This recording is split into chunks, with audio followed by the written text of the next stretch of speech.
Hello friends, इस video में हम लोग जेईई मेंस 2024 फेब 1 शिफ्ट 1 का क्वेश्चन देखने वाले हैं। फ्रेंड्स, ये बहुत ही अच्छा सा क्वेश्चन है। मैं इसमें आपको कॉन्सेप्ट सिखाऊंगा कि फ्रैक्शनल पार्ट को ब्रेक कैसे करते हैं। बहुत सारे बच्चों को इसमें दिक्कत आती है। बहुत सारे लोग देख करके डर जाते हैं, जैसे फ्रैक्शन आता है उस क्वेश्चन को छोड़ देते हैं। तो यहाँ पे पर्पज़ ये है कि मैं आपको यहाँ पे सिखाऊं कि फ्रैक्शन को ब्रेक कैसे करते हैं। वैसे क्वेश्चन बहुत ही आसान होते हैं, आपको देखने में लगेगा आपको फ्रैक्शन से डर लग रहा है, बट एक बार अभी आप जैसे कॉन्सेप्ट सीखेंगे आपको बहुत आसान सा दिखेगा। तो चलिए तरफ फ्रैक्शन के बारे में हम लोग देखें कि फ्रैक्शन ब्रेक कैसे करते हैं। तो थोड़ा सा मैं आपको फ्रैक्शनल पार्ट फंक्शन समझा देता हूँ। वीडियो थोड़ी सी लंबी हो सकती है friends. Fractional part function, fractional part function, greatest integer function, दो तरह के फंक्शंस होते हैं। फ्रैक्शनल पार्ट फंक्शन को हम लोग ऐसे डिनोट करते हैं, ये फ्रैक्शन है और इसकी वैल्यू हमेशा 0 से 1 के बीच में होती है। ठीक है, this is a fraction, so this is always less than whole, है ना। तो ये फ्रैक्शन का पार्ट हो गया। अब मान लीजिए ऐसा लिखा हुआ है, यहाँ पे कर्ली ब्रेसेस बने हुए हैं, ऐसा लिखा हुआ है, तो इसको बोलते हैं fractional part function of x. और यहाँ पे एक्स कोई भी रियल नंबर हो सकता है फ्रेंड्स, कोई भी रियल नंबर हम ले सकते हैं। इमेजिन नंबर नहीं लेना, आपको रियल नंबर आप कोई से भी ले सकते हैं। तो फ्रैक्शन मतलब हमेशा इस इंटरवल में ही वैल्यू आएगी।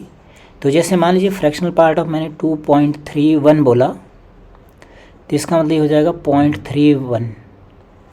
मैंने बोला फ्रैक्शनल पार्ट ऑफ 0.57, तो ये खुद ही फ्रैक्शन है, तो यहाँ पे फ्रैक्शनल पार्ट लगाने की ज़रूरत ही नहीं है। देखिए वैल्यू ऑलरेडी 0 से 1 के बीच में, so no need of fraction. Suppose कीजिए आपने लिखा -2.31, अब ये नेगेटिव है तो इसको हमें पॉजिटिव बनाना होगा। तो इसमें फ्रैक्शन कितना होगा, इसको आपने लिखा -2 -0.31, ये अभी फ्रैक्शन नहीं है फ्रेंड्स, है ना। तो इसमें आपने जो है एक प्लस कर दिया और एक वैल्यू माइनस कर दी, तो इन माइनस माइनस वाले पास में लेके आ गए, तो हो जाएगा -3, ये हो जाएगा प्लस का 0.69, ऐसा बनेगा। तो इसका मतलब इंटीजर में कोई फ्रैक्शन तो है नहीं और ये ऑलरेडी फ्रैक्शन है, तो 0.69 बाहर आ गया। तो कोई भी नेगेटिव नंबर हो, जैसे मान लीजिए आपके पास लिखा हुआ है 5 -5.3 या 5.25 लिखा हुआ है सपोज कीजिए, तो इसमें फ्रैक्शन कितना होगा, 0.25 में 1 ऐड कर देंगे हम लोग, -0.25 में 1 ऐड करेंगे, -0.75 हो गया। आई होप इतना समझ में आया होगा फ्रेंड्स। देन कुछ और भी चीज़ें, सपोज कीजिए x की वैल्यू 0 से 1 के बीच में है, तो इसमें फ्रैक्शन कितना होगा, ये खुद ही फ्रैक्शन है, तो आपको फ्रैक्शन का साइन लगाने की ज़रूरत नहीं है।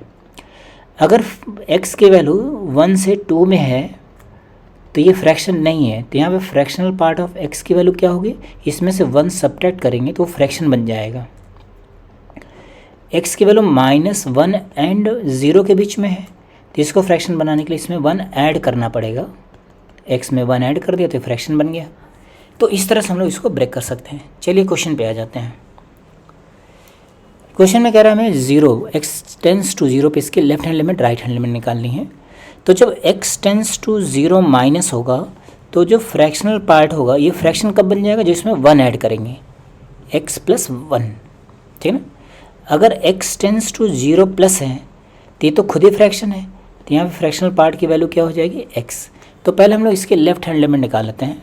Left hand limit x tends to 0 minus, ये क्या बन जाएगा, cos इनवर्स 1 माइनस फ्रैक्शन कि क्या रिप्लेस कर देंगे, x + 1, इसका whole square, sine inverse of 1 - 1 + x divided by 1 + x, common कर लिया हमने, 1 - 1 + x का होल स्क्वायर। तो यह आ जाएगा हमारे पास limit x tends to 0 minus cos inverse, देखिए 1 से 1 चला गया, -2x स्क्वायर, ऐसा बनेगा। देन यहाँ पे लिखा हमने तो साइन इनवर्स ऑफ -x यहाँ लिखा हुआ है 1 + x, यहाँ पे सिंप्लीफाई किया तो आएगा -2x माइनस का x²। तो फ्रेंड्स हमने यहाँ से -x कॉमन कर लिया, तो मैं इसको इरेज करके यहाँ पे -x कॉमन कर लेता हूँ। तो यहाँ पे बचेगा 2, यहाँ बचेगा +x, यहाँ से ये गायब, इंटू -x, ऐसा कर दिया, ऐसा लिखा। देन अभी आप देखिए ये वाला जो पार्ट है ये तो स्टैंडर्ड लिमिट हो गई, x टेंस टू 0 पे ये 0/0 फॉर्म है, तो ये हो गया, इसकी लिमिट हो गई 1, ये तो गायब हो गया। बाकी किसी में लिमिट पुट करने से कोई फ़र्क ही नहीं पड़ेगा। जैसे आप 0 यहाँ पे पुट कर देंगे, 0 माइनस, तो ये तो 0 ही हो गया। कॉस इनवर्स 0 कितना हो जाता है, cos inverse 0/1 into 2, cos inverse 0 π/2 होता है, तो हो जाएगा π/4, और यही हमारे पास लेफ्ट हैंड लिमिट हो गई, मतलब L की वैल्यू हो गई। अब हम लोग राइट हैंड लिमिट निकाल के देखें फ्रेंड्स, सेम क्वेश्चन में, ठीक है। तो राइट हैंड लिमिट क्या होगा, अभी देखिए राइट हैंड लिमिट का मतलब ये वाली चीज़ रिप्लेस होगी। तो क्वेश्चन में जो फ्रैक्शन है उसको रिप्लेस करेंगे तो क्या लिखेंगे, limit x tends to 0 plus cos inverse 1 minus x² into sine inverse of 1 minus x divided by x into 1 minus x into 1 plus x। यहाँ जो ये डिनोमीटर है ये तो x बन जाएगा, ये x, तो जब आप कॉमन निकालेंगे तो x बाहर आएगा, यहाँ से x³ बचेगा, उसमें से हम लोगों ने फैक्टर्स करके लिख दिया। अब मैं यहाँ पे देखिए फ्रेंड्स कहाँ कहाँ हमें प्रॉब्लम नहीं है, यहाँ पे हम 0 पुट करेंगे तो साइन 1 बन जाएगा, ये बन जाएगा साइन इनवर्स 1, इसकी वैल्यू π/2 हो जाती है, ठीक है। ये वाली प्रॉब्लम नहीं क्रिएट करेगा, ये 1 हो गया, ये वाला भी प्रॉब्लम क्रिएट नहीं करेगा, ये भी 1 हो गया। इसका मतलब हमें यहाँ पे कोई प्रॉब्लम नहीं है। तो जहाँ पे प्रॉब्लम उस वाले पार्ट को हम लोग रिमूव कर लें, limit x tends to 0 plus π/2 ये बाहर ले लिया, देखें, और यहाँ पे आएगा हमारे पास cos inverse 1 minus x²/x। Friends ये वीडियो मैंने पहले भी अपलोड किया था, बट उसमें कुछ कैलकुलेशन एरर हो गई थी, और थैंक यू जिसने भी बताया था मुझे। इसी तरह से आप जो भी मिस्टेक है फ्रेंड्स बताएंगे, कोई मेजर मिस्टेक है तो मैं वीडियो को दोबारा से बनाऊंगा। तो अभी हम देखिए, किसी ने पूछा था मुझसे डाउट कि ये कॉस इनवर्स कैसे साइन में बदल गया, तो मैंने इसको थीटा सपोज कर लिया, cos inverse of 1 minus x²। तो कॉस थीटा की वैल्यू कितनी होगी, 1 माइनस x²। तो इस राइट एंगल ट्रायंगल का यूज़ करेंगे, यहाँ लिखेंगे 1 माइनस x² और यहाँ लिख देंगे हम लोग 1, तो ये वैल्यू आ गई, ये आ गया हमारे पास 1 + 1 माइनस x²। शायद मैंने कुछ गलत कर दिया, यहाँ पे होगा 1, यहाँ पे ये, तो यहाँ आएगा रूट ऑफ 1 माइनस x², ऐसा बनेगा, इसका होल स्क्वायर।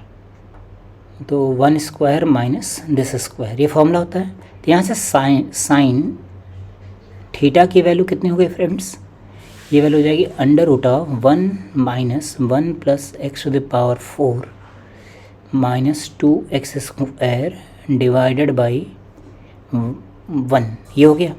तो ये चीज़ हम लोग यहाँ पे कन्वर्ट कर लेते हैं, तो ये आएगा limit x tends to 0 plus π/2 into, ये बन जाएगा साइन इनवर्स √, यहाँ पे वैल्यू कितनी मिलेगी फ्रेंड्स, ये आ जाएगा 2x² minus x⁴ divided by, इतना ही डिवाइड कर दिया, 2x² माइनस x⁴, इतना ही मल्टीप्लाई भी कर देते हैं, ऐसा मल्टीप्लाई कर दिया, और ये वाला जो x था उसको डिनोमिनेटर में लिख दिया। अब देखिए फिर से हमने स्टैंडर्ड लिमिट लगाया, ये वाली लिमिट में हमें कोई प्रॉब्लम नहीं है, ये लिमिट हो गई हमारी 1। यहाँ से x क्योंकि 0 प्लस है तो रूट के बाहर आएगा, तो पॉजिटिव साइन के साथ आएगा, तो यहाँ आएगा limit x tends to 0 plus π/2 into, x बाहर आ गया तो आ जाएगा 2 माइनस x²/x, ये कट गया, बस ये हमारे पास लिमिट आ गई π/2 इंटू √2, मतलब π/√2, ये हो गई राइट हैंड लिमिट, मतलब कैपिटल R की वैल्यू। अब क्वेश्चन पे आ जाते हैं फ्रेंड्स वापस। एक्सपेक्ट करता हूँ कि आपको इतना समझ आया होगा।